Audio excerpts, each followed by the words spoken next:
Assalamualaikum warahmatullahi wabarakatuh. Kami dari kelompok 13 akan mempresentasikan hasil dari tugas ujian akhir semester mata kuliah probabilitas dan statistika. Terlebih dahulu perkenalkan, nama saya Zidan Nurdin, NIM 1905 12 14 081 dari Prodi Sistem Informasi 2019B. Perkenalkan, nama saya Latifatul Zuro dengan NIM 19051214071 dari Prodi Sistem Informasi B 2019. Perkenalkan, nama saya Laras Wahyu Lestari, NIM 1905 12 14 075 dari Prodi Sistem Informasi kelas 2019B. Yang di sini pengujian hipotesis sampel besar. Hipotesis berasal dari bahasa Yunani dari dua kata, yaitu hupo dan tesis. Hupo berarti lemah, kurang, atau di bawah. Tesis berarti teori, proporsi, atau pernyataan yang disajikan sebagai bukti, sehingga dapat diartikan sebagai pernyataan yang masih lemah kebenarannya dan perlu dibuktikan, atau dugaan yang sifatnya masih sementara. Hipotesis adalah suatu pernyataan mengenai nilai suatu parameter populasi yang dimaksudkan untuk pengujian dan berguna untuk pengambilan keputusan. Pengujian hipotesis adalah prosedur yang didasarkan pada bukti sampel yang dipakai untuk menentukan apakah hipotesis merupakan suatu pernyataan yang wajar dan tidak ditolak, atau hipotesis tersebut tidak wajar jadi harus ditolak. Hipotesis memiliki 6 ciri-ciri. Yang pertama, harus menyatakan hubungan. Yang kedua, harus sesuai dengan fakta. Yang ketiga, sesuai dengan ilmu. Dan yang keempat, dapatkan fakta.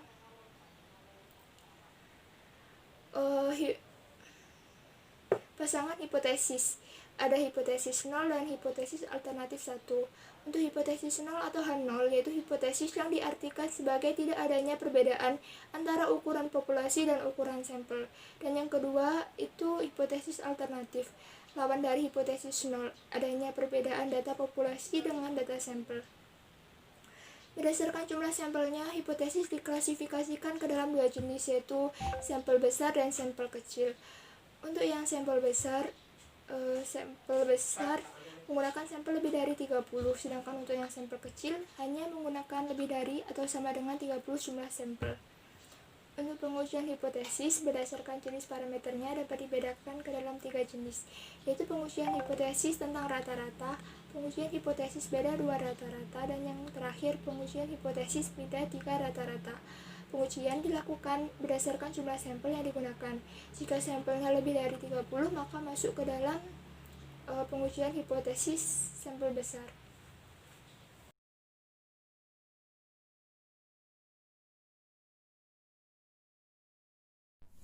Selanjutnya yaitu penyelesaian pengujian hipotesis sampel besar.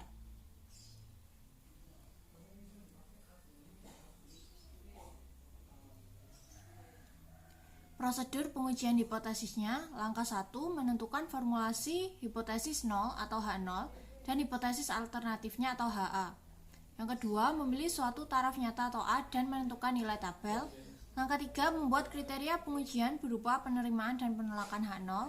Langkah 4, melakukan uji statistik. Dan langkah 5, membuat kesimpulannya dalam hal penerimaan dan penolakan H0.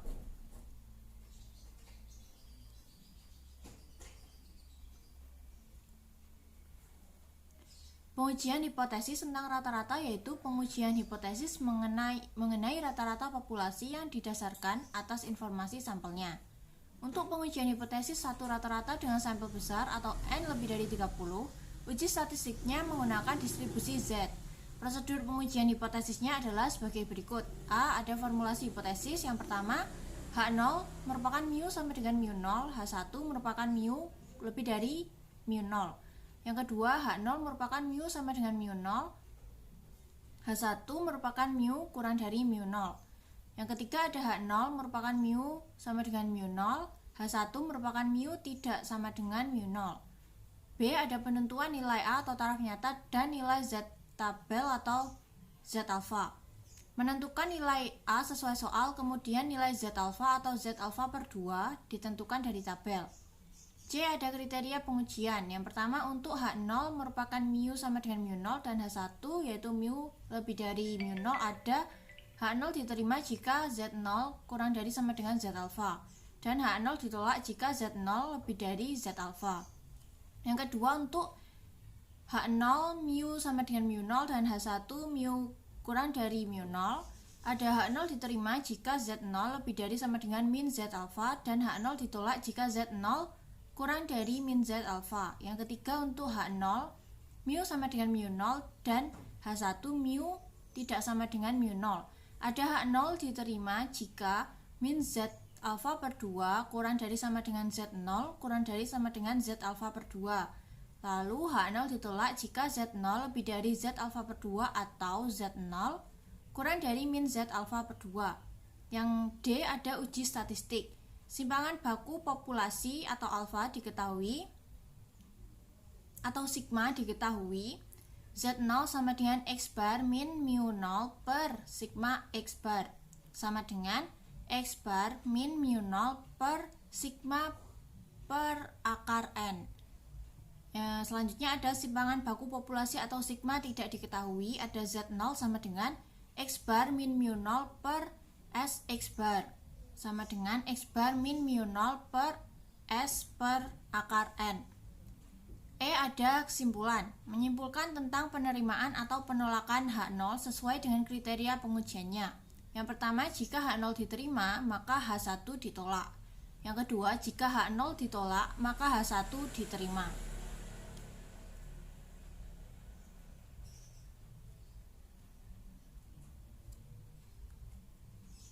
Pengujian hipotesis beda dua rata-rata, yaitu untuk pengujian hipotesis dengan sampel besar N lebih dari 30. Uji statistiknya menggunakan distribusi Z. Prosedur pengujian hipotesisnya adalah sebagai berikut. A, ada formulasi hipotesis. Yang pertama, H0 untuk mu sama dengan mu0, H1 mu lebih dari mu0. Yang kedua, H0 mu sama dengan mu0, H1 mu kurang dari mu0. Yang ketiga, H0 mu sama dengan mu0, H1 mu tidak sama dengan mu0. B, ada penentuan nilai A atau taraf nyata dan nilai Z tabel atau Z alfa. Pengambilan nilai A sesuai soal. Kemudian nilai Z alfa atau Z alfa per 2 ditentukan dari tabel. C, ada kriteria pengujian. Yang pertama, untuk H0 mu1 sama dengan mu2 dan H1 mu1 lebih dari mu2. Yang pertama, ada H0 diterima jika Z0 kurang dari sama dengan Z alfa dan H0 ditolak jika Z0 lebih dari Z alfa. Yang kedua, untuk H0 yaitu mu1 sama dengan mu2 dan H1 yaitu mu1 kurang dari mu2 ada H0 diterima jika Z0 lebih dari sama dengan min Z alfa dan H0 ditolak jika Z0 kurang dari min Z alfa. Yang ketiga, ada untuk H0 mu1 sama dengan mu2 dan H1 mu1 tidak sama dengan mu2 ada H0 diterima jika min Z alfa per 2 kurang dari sama dengan Z0 kurang dari sama dengan Z alfa per 2. Lalu H0 ditolak jika Z0 lebih dari Z alfa per 2 atau Z0 kurang dari min Z alfa per 2. Yang D, ada uji statistik. Simpangan baku populasi atau sigma diketahui. Rumusnya, formulanya yaitu Z0 sama dengan X bar 1 min X bar 2 per sigma X bar 1 min X bar 2 dengan sigma X bar 1 min X bar 2 nya itu formulanya akar sigma 1 kuadrat per N1 dikurangi sigma 2 kuadrat min per N2. Selanjutnya, jika simpangan baku populasi atau sigma tidak diketahui, formulanya yaitu Z0 sama dengan X bar 1 min X bar 2 per S X bar 1 min X bar 2 dengan sigma X bar 1 min X bar 2 nya formulanya itu ada akar S1 kuadrat per N1 min S2 kuadrat per N2. Yang terakhir untuk E, kesimpulannya menyimpulkan tentang penerimaan atau penolakan H0 sesuai dengan kriteria pengujiannya. Yang pertama, ada jika H0 diterima maka H1 ditolak. Yang kedua, jika H0 ditolak maka H1 diterima.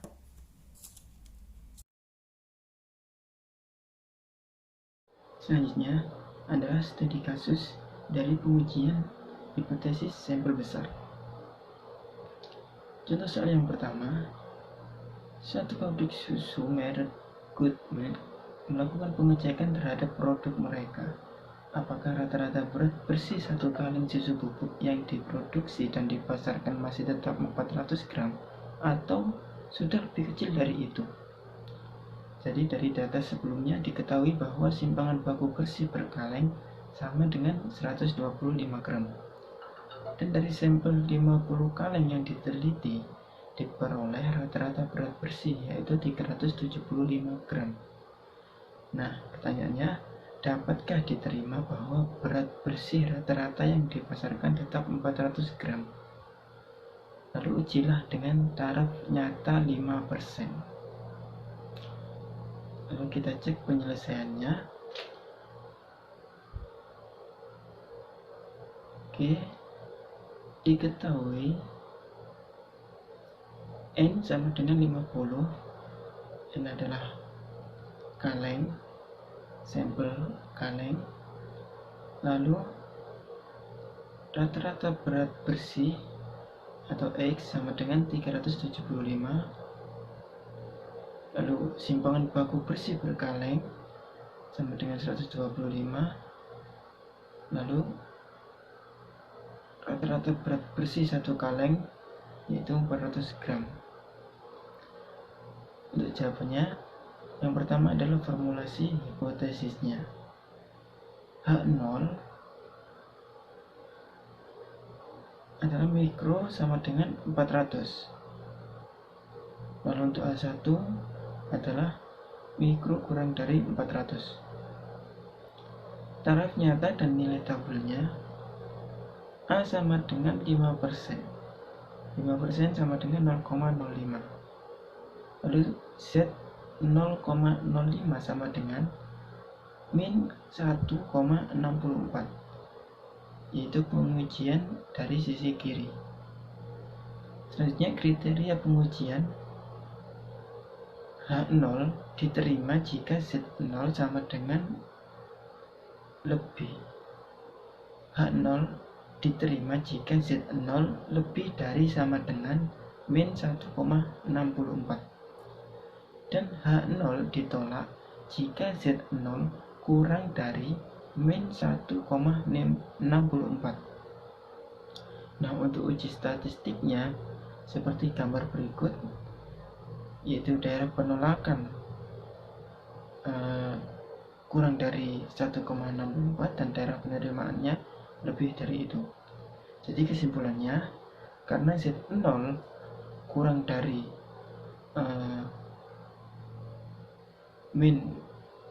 karena Z0 adalah min 1,41 atau lebih dari sama dengan Z 0,05, yaitu min 1,64, maka H0 diterima. Jadi berat bersih rata-rata susu bubuk merek Good Milk per kalengnya yang dipasarkan masih sama dengan 400 gram. Jadi tetap masih 400 gram. Selanjutnya kita masuk contoh soal yang kedua. Seseorang berpendapat bahwa rata-rata jam kerja buruh di daerah A dan B sama dengan alternatif A lebih besar daripada B. Untuk itu, diambil sampel di kedua daerah masing-masing 100 dan 70 dengan rata-rata dan simpangan baku 38 dan 9 jam per minggu serta 35 dan 7 jam per minggu. Pertanyaannya, ujilah pendapat tersebut dengan taraf nyata 5% untuk varians atau simpangan baku kedua populasi sama besar. Oke, kita lihat penyelesaiannya. Diketahui N1 sama dengan 100, N2 sama dengan 70, X1 sama dengan 38, X2 sama dengan 35, S1 sama dengan 9, S2 sama dengan 7. Untuk jawabannya, formulasi hipotesisnya, H0 sama dengan mikro 1 sama dengan mikro 1 sama dengan mikro 2. H1 adalah mikro 1 lebih besar dari mikro 2. Taraf nyata dan nilai tabelnya A sama dengan 5%, 5% adalah 0,05, maka Z 0,05 sama dengan 1,64, yaitu pengujian dari sisi kanan. Untuk kriteria pengujiannya yaitu H0 diterima jika Z0 kurang dari sama dengan 1,64 dan H0 ditolak jika Z0 lebih dari 1,64. Nah, untuk uji statistiknya S sama dengan akar S1 pangkat 2 dibagi N1 plus S2 pangkat 2 dibagi N2 sama dengan akar 9 1 pangkat 2 per 100 ditambah 7 2 pangkat 2 per 70, maka didapatkan hasil 1,23. Dan untuk Z0 nya yaitu X pangkat 1 X1 dikurangi X2 per dibagi S X1 dikurangi X2 sama dengan 38 dikurangi 35 per 1,23, maka didapatkan hasil 2,44. Jadi kesimpulannya, karena Z0 sama dengan 2,44 lebih besar dari Z 0,05 sama dengan 1,64, maka H0 ditolak. Jadi rata-rata jam kerja buruh di daerah A dan daerah B adalah tidak sama. Sekian presentasi dari kelompok kami. Ada kurang lebihnya kami mohon maaf.